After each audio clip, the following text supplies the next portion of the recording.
Kabayan, kamusta? Welcome back sa ating channel, and for this video, nandito po ulit ako sa aking GCash account, sa ating GCash application, at dahil wala tayong balance, so kailangan natin mag-cash in. So click lang natin itong cash in, and then dito sa my recent partners or sa my favorites or kung saan man, or pwede rin yung i-click itong online banking kung gusto nyong mag-transfer from bank to your GCash account. So, ito po yung mga pagpipiliang banks. So, ayan. For example, BDO. Ayan po yung instruction dyan. And, sa ngayon po ay magka-cash in tayo gamit ang mga link accounts. So, dahil po dyan, merong cash in advisory si GCash. Ayan po. Makikita nyo. Due to increasing cost, link accounts will include a 5 pesos convenience fee for every cash-in transaction starting October 2, 2023. So, ayan po, wala nang libre sa October 2, 2023 and beyond. So, ngayon, gunagunahin nyo na ang pagka-cash in gamit ang inyong mga link accounts. Kasi, halos isang buwan na lang ay magkakaroon na rin sila ng charge kapag magka-cash in dito sa ating GCash account.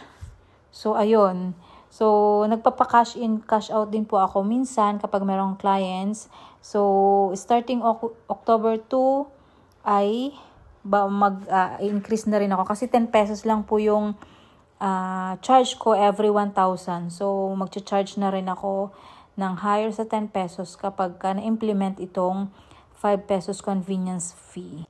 And kapag naman po magsisend tayo ng money from our GCash to other GCash account, so ayan, kapag after nyong ma-input yung number and yung amount, so ganito po yung lalabas. So kung dati ay diretso send na, so ngayon meron po kayong makikita dito sa baba na nakalagay na information or yung reminder. So confirmed transaction will not be refunded. Please make sure the details above are correct. And meron po kayong kailangang i-click dito, ayan. So, kailangan nyong i-click yan para ma-send nyo yung pera from your GCash to other GCash account. So, isang solution din ito ni GCash para maiwasan pa rin yung mga wrong send na amount sa ibang GCash number. And meron pa po akong napansin dito sa GCash. So, i-click natin itong view all. And then, scroll down lang natin. Ayan, dito sa enjoy.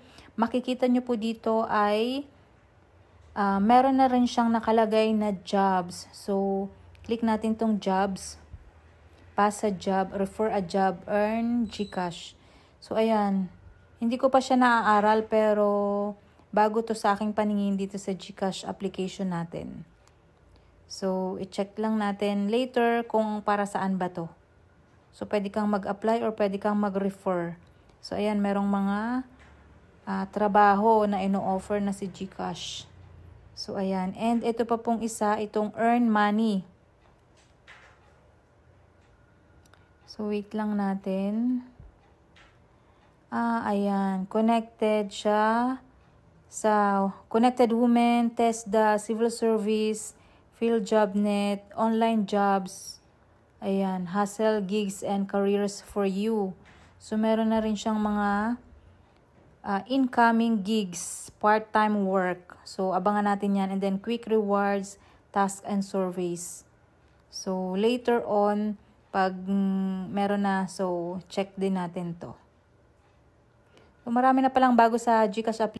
So, medyo matagal-tagal kasi akong hindi nakapag vlog about GCash. So, yung Globe One naman, not yet available. So, ayun yung nakita ko. So, bali dito sa Grow naman yung GFunds, GCrypto, and GStocks Global, and Stocks PH. So, isa-isahin natin yan sa next vlog natin. So, ayan lang po muna for this video.